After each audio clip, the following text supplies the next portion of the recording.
बिस्मिल्लाहिर्रहमानिर्रहीम, अस्सलाम वालेकुम। गुज़श्ता ईद मुबारक आप सब लोगों को। अब ईद हो गई है ख़त्म और अब सब अपने अपने काम पर वापस आ गए हैं, जैसे मैं अपने काम पर वापस आ गई हूँ ईद की लंबी छुट्टियों के बाद। तो जनाब प्रोग्राम इंशाल्लाह ताला मंडे से दोबारा हम रिज्यूम करेंगे, लेकिन इस प्लेटफॉर्म के ऊपर मेरी आपसे मुलाकात करने का सिलसिला बिल्कुल जारी रहेगा। अब जिस तरह से हर चीज़ वापस आ गई है तो ट्रैक पर आ रही है ना, आहिस्ता आहिस्ता। छुट्टी थी, फेस्टिविटीज़ थी, ईद के जो है वो खाने चल रहे थे, ईद की सोशलाइजेशन चल रही थी, इवेंचुअली खैर वो ख़त्म हो गई हैं। इसी तरह सियासी मामलात भी जो है वो तूल पकड़ रहे हैं। अब हुआ ये है कि जैसे ही ईद ख़त्म हुई है तो पाकिस्तान तहरीक इंसाफ को गारंटीज़ की तलाश है। और गारंटीज़ की तलाश क्यों है? गारंटीज़ की तलाश इसलिए है क्योंकि कहीं पे पाकिस्तान तहरीक इंसाफ के कुछ लोगों के दिमाग में, या आप ये कह लें कि इमरान खान साहब के दिमाग में ये चीज़ चल रही है कि भाई अभी तो 14-15 साल तो मैं जेल में नहीं रह सकता ना, मतलब ऐसा तो नहीं हो सकता, कभी ना कभी तो उन्होंने खैर बाहर आना है। क्योंकि वैसे तो खैर उनके हालात बिल्कुल, इमरान खान साहब ने अपने लिए ये हालात तैयार कर लिए हैं कि 14 साल क्या 15 साल बल्कि उनकी जितनी ज़िंदगी है, उनकी हरकतें करतूतें तो ऐसी हैं उन्होंने जो कि खुद की हैं कि वो बाकी टाइम जेल में ही गुजारेंगे। लेकिन होता क्या है कि with the head of the political parties normally ऐसा होता नहीं है, तो कुछ ना कुछ तो बंदे ने हाथ पाँव मारना ही होता ना।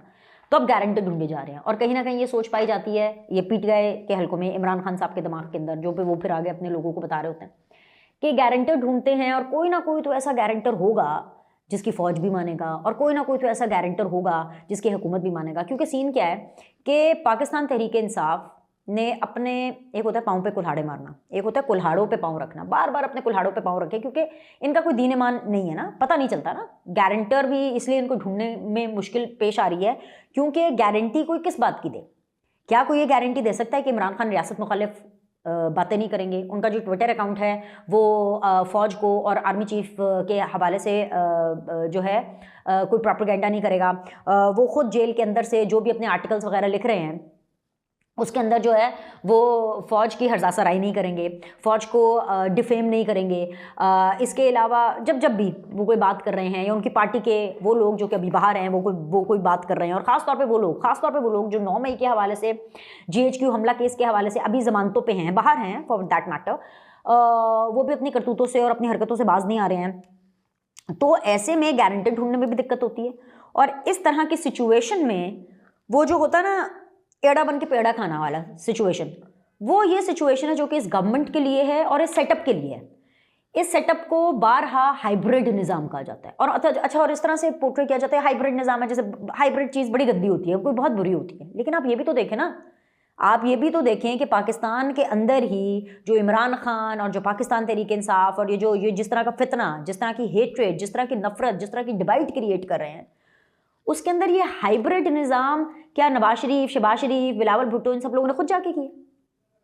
दे have been the beneficiary of this entire system. क्योंकि इसलिए बेनिफिशरी क्योंकि इमरान खान, पाकिस्तान तहरीक इंसाफ ने इतनी नेगेटिव सियासत की, इतनी घटिया सियासत की, इतने फितने की सियासत की और लगातार करते चले आ रहे हैं कि ये जो सिस्टम है हाइब्रिड ही चले गए, ये जो हाइब्रिड सिस्टम है ये पाकिस्तान को सूट कर रहा है, ये फ़ौज को सूट कर रहा है, ये इस हुकूमत को सूट कर रहा है, क्योंकि आगे आगे चलना है भाई, आगे की और बातें करनी। अब जैसे मैं आपको छोटी सी एग्जांपल देती हूँ कि इनकी आप टुच्चे लेवल की पॉलिटिक्स देखें पाकिस्तान तहरीक इंसाफ वालों की, क्योंकि सबसे ज़्यादा जो फेक न्यूज़ है, सबसे ज़्यादा प्रोपेगेंडा यही करते हैं। आसिफ अली जरदारी साहब की तबीयत को लेकर के ऐसी बातें हो गई, मैं तो हैरान परेशान हो गई पिछले 2 दिन से मैं अगर कोई ऐसे थंबनेल्स देख रही हूँ या कोई ऐसी अगर वीडियो देख रही हूँ तो अभी ऐसे खुलती हूँ यूट्यूब तो फ़ौरन लिखा हुआ आता है अल्लाह माफ़ करे जरदारी साहब की मर्ग के हवाले से, उनकी डेथ के हवाले से, उनकी फौतगी के हवाले से, लाश कहाँ रखी है, क्यों झूठ बोला जा रहा है, किधर तक है। मतलब इवेंचुअली उनके जो doctor Asim, he has to come forward and he has to say please stop this nonsense, ये सब फेक न्यूज़, ये सब बकवास है। अब जब इन सारे लोगों के ऊपर जब पिका एक्ट लगता है, जो कि लगना चाहिए क्योंकि फेक न्यूज़ है, ये सदर पाकिस्तान के हवाले से खबर दे रहे हैं, और फिर एक इमोशनल एलिमेंट तो उसका एक अलग ही है ना भाई, जाहिर सी बात है बिलावल भुट्टो के वो वालिद साहब हैं, बख्ताबर के वालिद हैं, आसिफा के वालिद हैं, एक उसका एक इमोशनल एलिमेंट एक तरफ और है।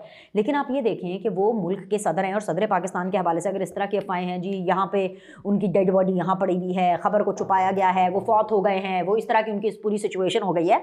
सो मामला ये होता है कि फिर जब इस तरह की झूठी खबरें फैलाई जाती हैं और फिर जब इनके ऊपर क्रैकडाउन होता है, फिर जब इनके ऊपर हाथ डाला जाता है, जब इनके ऊपर कोई पीका एक्ट लगता है, तो या फिर जब इनकी दुम पर पाँव आता है, तो फिर मसला ये होता है कि जी प्रॉब्लम हो गई। प्रॉब्लम क्या हो गई? जमहूरियत को खतरा हो गया। प्रॉब्लम क्या हो गई? जी पाकिस्तान जैसा जो तंग मुल्क है उससे मुश्किल मुल्क जो है कोई नहीं है, और फिर इस तरह की प्रोपगेशन होनी शुरू हो जाती है कि जी पाकिस्तान के अंदर किसी किस्म की कोई आज़ादी नहीं है। खैर, सो अभी गारंटर ढूंढने का सिलसिला जारी है, लेकिन एट द सेम टाइम वो कहते हैं ना कि बस ईद ख़त्म, वक्त ख़त्म, टाइम आउट। बल्कि अब वो काउंटडाउन शुरू हो गया है। कौन सा काउंटडाउन शुरू हो गया है कि पीटीआई तो ख़त्म हो ही रही है, और कोई और इसको ख़त्म करे या ना करे, अपने लोग ये ख़त्म कर रहे हैं।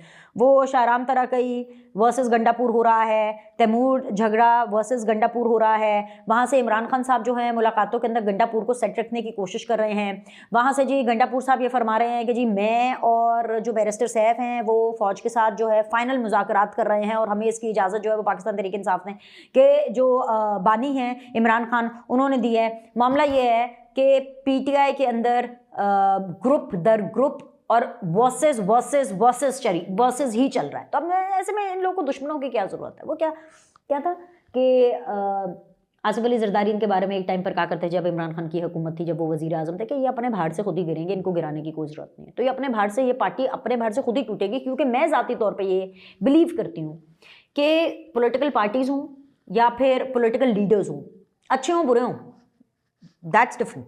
आपका जो भी पॉलिटिकल स्टाइल हो, पॉलिटिकल पार्टीज़ हों, पॉलिटिकल लीडर्स हों, उनको ऐसे कोई ख़त्म नहीं कर सकता। या जिस तरह से माजी के अंदर Imran Khan is an exception, उनको ज़रा बाहर निकाल दो। और इसलिए एक्सेप्शन नहीं है कि कोई जो बहुत कमाल किस्म की चीज़ें हैं, वो इसलिए क्योंकि इमरान खान ने तो तमाम हदें पार कर दी हैं ना। इमरान खान ने गालम गलोच की, मीर जाफ़र, मीर सादिक अपने कत्ल के इल्ज़ाम से लेकर के अगर मुझे कुछ हो गया तो उसके पीछे एक फ़र्द वाहिद है, और अगर बुशरा बीबी को कुछ हो गया तो उसके पीछे मतलब उन्होंने तो तमाम हदें ही क्रॉस कर दी हैं। तो इनको तो खैर अब छोड़ दो। बल्कि मैं ये समझती हूँ कि सिस्टम ने पीटीआई और इमरान खान के लिए बहुत ज़्यादा रियायत की, बहुत ज़्यादा रियायत। अगर यही सिचुएशन उस टाइम पर होती जब जनरल फैज़ और जनरल बाजवा थे, और इमरान खान की जगह अगर कोई और होता जो इस टाइम पे इमरान खान कर रहे हैं, नवाज शरीफ होते फॉर दैट मैटर, तो आप देखते कि क्या होता। जब नवाज शरीफ थे, जनरल फैज़ जनरल बाजवा का टाइम था ना, इमरान खान ही वज़ीर आज़म थे ना, मरियम नवाज के कमरे तक तोड़े गए, नाइट सूटों के अंदर जो है वो छापे मारे गए, फरियाल तालपुर को आधी आधी रातों को ख्वार किया गया।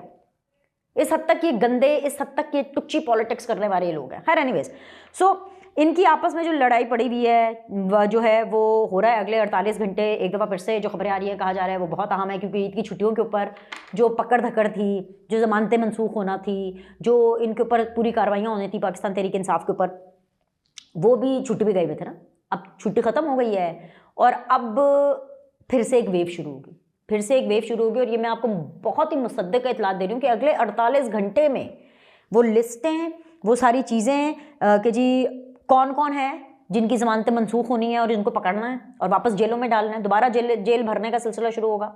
दोबारा से पाकिस्तान तहरीक इंसाफ के वो लोग जो कि रियासत मुखालिफ हैं, मैं क्या बोल रही हूँ, वो लोग जो कि एंटी स्टेट हैं, वो लोग जो कि आर्मी चीफ और वो लोग जो कि फ़ौज के हवाले से मुसलसल प्रोपगेशन कर रहे हैं, उनके ऊपर ना सिर्फ पैका एक्ट लगना है बल्कि उनके ऊपर हर किस्म का जो कानून है वो हरकत में आएगा।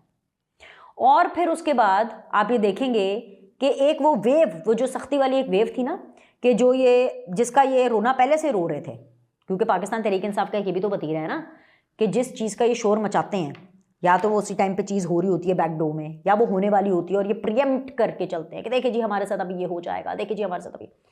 सो वो जो भी इनको खदशात थे ना कि वो नहीं, अब जैसे वो पता नहीं मैं उस दिन आज है पता नहीं कल की बात है, आज पता नहीं दिन की बात है कि कल की बात है, तो वो मैं देख रही थी कि जी अलीमा खान जो हैं वो कहनी थी कि देखिए जी हमारी तो आखिरी मुलाकात कब हुई थी और उसके 3 हफ्तों के बाद हमारी मुलाकातें हो रही हैं। तो जब आप रियासत के ऊपर चढ़ाई करेंगे, जब आप रियासत के साथ पंगा लेंगे, जब आप रियासत के साथ टकरे मारेंगे, तो फिर तो दिन ब दिन आपके हवाले से पॉलिसीज़ चेंज होंगी, फिर तो हर घंटे और हर गुजरते लम्हे आपके हवाले से फैसला साजों के फैसले भी चेंज होंगे। मिलना है नहीं मिलना है, मुलाकात होनी है नहीं करानी। पहले कहते थे जी हमारी तो हफ्ते में 2-2 3-3 मुलाकातें होती थी, अब तो 2-2 हफ्ते के बाद हमारी कोई मुलाकात नहीं होती। तो फिर ऐसा तो होगा, फिर तो ये रिपरकशंस आपको देखने पड़ेंगे, फिर तो आपको वो कहते हैं ना you have to face the music, फिर तो ये सारा कुछ होगा। सो मामला ये है कि जितना ब्रेक टाइम था ना, अब ब्रेक टाइम ख़त्म हो गया है और अब एक दफ़ा फिर से पाकिस्तान के अंदर आप एक सियासी हलचल देखेंगे और वो सियासी हलचल पाकिस्तान तहरीक इंसाफ के अगेंस्ट ज़्यादा जाती हुई आपको दिखाई देगी और इस हुकूमत के अगेंस्ट कम जाती हुई दिखाई देगी। अभी के लिए इतना ही है। लाइक करें, सब्सक्राइब करें। इंशाल्लाह ताला आपसे अगली वीडियो में मुलाकात करें।